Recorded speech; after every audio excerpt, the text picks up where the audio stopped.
Assalamualaikum dan salam sejahtera. Saya Asim Hassan dan ini Awani Borneo. Berikut tajuk utama untuk anda malam ini.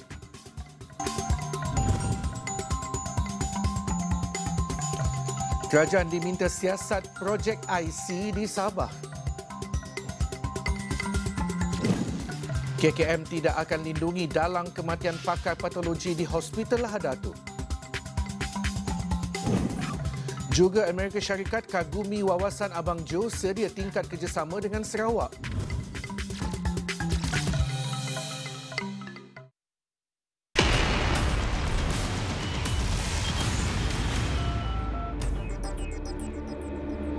Baiklah, ini berita yang baru kami terima. Majlis Fatwa Negeri Sabah memutuskan fahaman ahli GISB Holdings Sdn Bhd menyeleweng daripada ahli sunnah wal jamaah.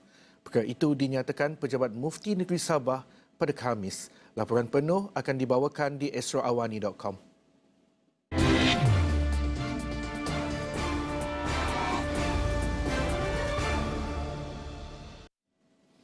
Dewan Rakyat hari ini meluluskan rang Undang-Undang Perlembagaan Pindaan 2024 berkaitan kewarganegaraan yang dibentangkan Kementerian Dalam Negeri KDN. RUU itu diluluskan dengan majoriti 2/3 ahli parlimen selepas ia dibahaskan 70 wakil rakyat.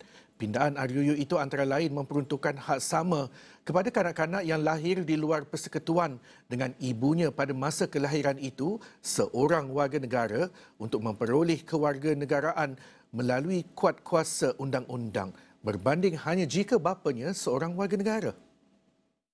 Ini ialah keputusan pengundian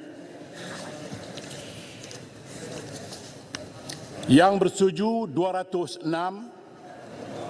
tidak bersetuju 1, tidak hadir 14 dan jumlah yang mengundi 221 kerana seorang masih dalam pergantungan. Oleh demikian, rang undang-undang ini dibacakan kali yang 3 dan luluskan sekarang. Rang undang-undang bernama Satu Akta untuk meminda Perlembagaan Persekutuan. Terdahulu Ahli Parlimen Keningau Datuk Seri Jeffrey Kitingan ketika membahaskan rang undang-undang itu bagi bacaan kali kedua di Dewan Rakyat mencadangkan agar sebuah jawatan kuasa atau suruhanjaya ditubuhkan khusus kepada Sabah dan Sarawak. Tegasnya ini perlu bagi menetapkan dengan jelas prosedur operasi standard SOP sebagai rujukan untuk pemberian kewarganegaraan bagi rakyat di kedua-dua negeri itu. SOP tersebut harus menangani ketidakkonsistennya pemberian MyKad yang ada sekarang di mana ada adik yang diberi dan ada yang ditolak. Masa sudah tamat, Yang Berhormat. Sedikit lagi. Menubuhkan juga satu jawatan kuasa pilihan khas untuk memantau pelaksanaan jawatan kuasa suruhanjaya kewarganegaraan tersebut. Turut dibangkitkan Jeffrey, projek IC yang didakwa memberikan MyKad kepada hampir 1.5 juta pendatang asing tanpa izin. Timbalan Ketua Menteri Sabah itu mahu Kerajaan Persekutuan menyimak semula kad pengenalan yang dikeluarkan dalam keadaan yang meragukan. Untuk menyelesaikan dan menentukan kewarganegaraan rakyat Sabah dan Sarawak, saya mencadangkan kita berubah dan memberikan mekanisme yang betul. Kita biarkan penentuan kewarganegaraan Sabah dan Sarawak dibuat oleh Kerajaan Sabah dan Sarawak masing-masing. Penentuan ini kemudiannya dimaklumkan kepada JPN yang akan mengeluarkan MyKad. Kementerian Kesihatan KKM memberi jaminan mendedahkan dapatan siasatan pasukan bertugas khas bebas berhubung kematian pakar perubatan patologi di Hospital Lahad Sabah yang didakwa dibuli di tempat kerja. Menterinya Datuk Seri Dr. Zulkifli Ahmad menegaskan tidak berkompromi dan melindungi pihak yang bertanggungjawab dalam kes itu jika terbukti mangsa dibuli. Ketika dapatan diketemui dan dibentangkan kepada kami daripada jawatan kuasa bebas ini, kita akan mengambil sikap bahawa tidak akan kita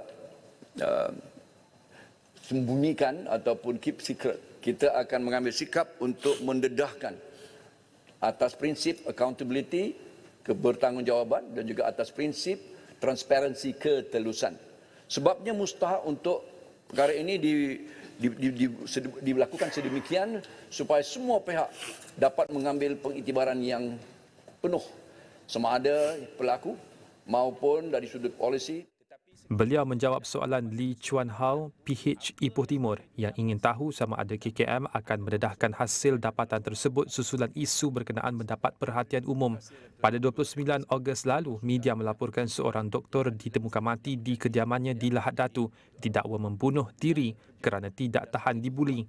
Perkara itu didedahkan adik mangsa dikenali sebagai Yasti yang mendakwa kakaknya Tian Ya ditindas ketua jabatan menyebabkan dia menghadapi tekanan sepanjang bertugas akibat beban kerja melampau.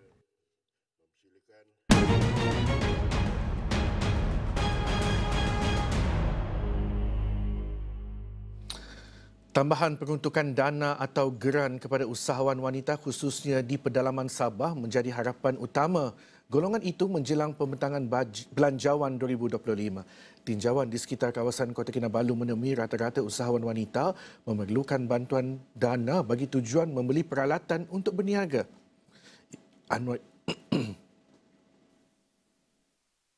Lain Lini Suah, pengeluar minyak kelapa, wanita berusia 48 tahun ini berdepan kekangan modal untuk mengembangkan perniagaannya. Harapannya, Belanjawan 2025 cakna keperluan usahawan wanita sepertinya yang berhasrat untuk meningkatkan lagi skala pengeluaran produk. Saya berharap pihak kerajaan memberi lebih lagi perhatian kepada usahawan-usahawan terutama wanita untuk memberi dana yang lebih dan juga peralatan-peralatan mesin yang bersesuaian dengan kepada usahawan wanita lah. Saya ini sebagai usahawan mengeluarkan minyak kelapa minyak kelapa. Jadi saya perlu makan mesin untuk yang lebih besar supaya lebih memudahkan saya memproses dan membuat kerja supaya saya dapat mengeluarkan produk lebih banyak lah. Macam tu. Dan saya perlu juga dana-dana dan untuk membeli segala bagai yang berkaitan dengan peralatan dan dana untuk membuat lebih besar lagi lah untuk dikomersialkan lebih luas lah. Turut mengharapkan perkara sama Rashidah Awan Jaafar dan Satinun Tambasal. Sekian lama menjalankan perniagaan mereka sehingga kini masih belum mampu untuk membeli mesin yang sesuai untuk memproses produk jualan. Yang saya perlu sekarang ni kalau boleh dana lah. Dari segi keuangan, garan untuk perniagaan, terutama kami wanita. Samping tu kami perlukan, macam saya perlukan peralatan lah. Peralatan tempat yang sesuai. Sebab kami buat di rumah sekarang ni. Home base. Kalau mau lebih kepada industri memang kita kurang mampu lah. Terutama saya sebagai usahawan baru. Jadi kami memang kekurangan benda-benda begini. Saya harap dapat bantuan dari segi dana mesin, penambahbaikan dan juga bimbingan untuk ke peringkat yang lebih tinggi begitu. Sekarang ni saya pengeluar produk berasaskan buah nanas macam sos nanas, sambal nanas. Saya masih kurang dari segi mesin yang besar untuk pengeluaran kapasiti yang tinggi begitu. Sebab oleh kerana kekurangan mesin yang boleh membantu pengeluaran yang tinggi, jadi kita pun untuk kasih keluar itu produk masih terhadlah sebab dengan tiadanya mesin yang boleh membantu kita mempercepatkan production. Belanjawan 2025 adalah yang ketiga dibentangkan Perdana Menteri Datuk Seri Anwar Ibrahim sejak Kerajaan Madani mengambil alih kepimpinan negara pada 2022. Beliau yang juga Menteri Kewangan dijadual membentangkan Belanjawan 2025 di Parlimen pada 4 petang Jumaat. Datuk Seri Anwar Ibrahim meluangkan masa meninjau persiapan akhir Belanjawan 2025 di Kementerian Kewangan di Putrajaya pada Khamis. Perdana Menteri yang tiba kira-kira 9.40 pagi disambut Menteri Kewangan kedua, Datuk Seri Amir Hamzah Azizan, Timbalan Menteri Kewangan Lim Hui Ying dan Ketua Setiausaha Perbandaran Datuk Johan Mahmud Merikan. Seramai 213 orang terlibat dalam penyediaan Belanjawan 2025 terdiri daripada pasukan cukai, pasukan fiskal dan ekonomi, pasukan pejabat belanjawan negara, Pasukan Belanjawan 2025, Pasukan Infografik Belanjawan 2025, Pasukan Terjemahan Belanjawan 2025, Gear Up dan Pasukan Portal Manfaat. Semasa tinjauan kira-kira setengah jam itu, Perdana Menteri turut beramah mesra dengan petugas yang terlibat dalam penyediaan Belanjawan 2025 di Dewan Utama di lobi Kementerian Kewangan. Perdana Menteri sebelum ini memberitahu Belanjawan 2025 disasarkan untuk meningkatkan taraf hidup rakyat dan memajukan pembangunan negara. Perdana Menteri akan membentangkan Belanjawan 2025 di Parlimen pada 4 petang esok. Bertemakan ekonomi madani negara makmur rakyat sejahtera, ia adalah belanjawan ketiga oleh Kerajaan Madani di bawah pimpinan Anwar dan yang terakhir di bawah Rancangan Malaysia ke-12 2021-2025 sebelum beralih kepada Rancangan Malaysia ke-13 untuk tempoh 5 tahun akan datang.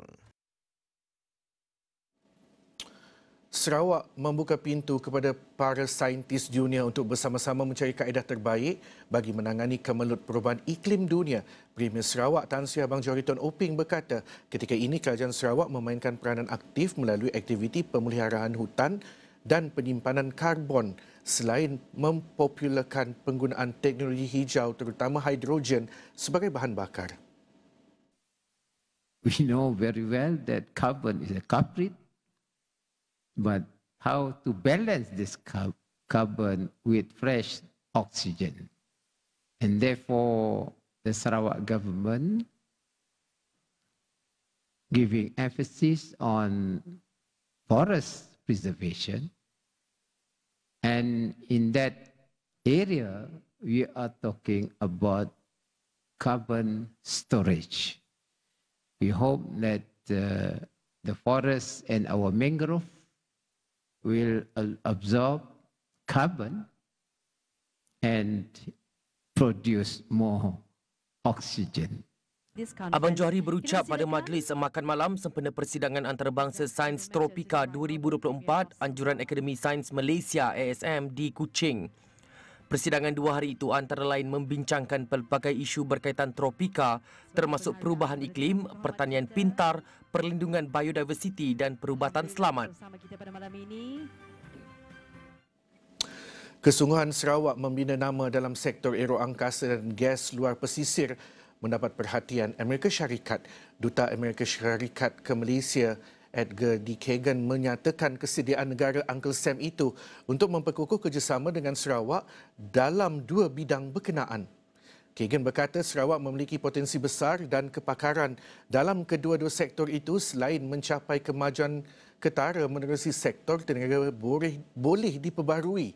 Perkara itu katanya antara yang dibincangkan dengan Premier Sarawak Tan Sri Abang Johari Tun Oping dalam kunjungan hormat beliau ke atas Abang Jo pada Khamis. Kagan pada masa sama memuji usaha Sarawak dalam mempromosikan agenda tenaga boleh diperbarui. Ujarnya kepakaran dan komitmen Abang Johari untuk mencari jalan memperluas pengeluaran tenaga bersih serta meraih manfaat daripada kemahiran dan keupayaan Sarawak dalam tenaga amat dikagumi.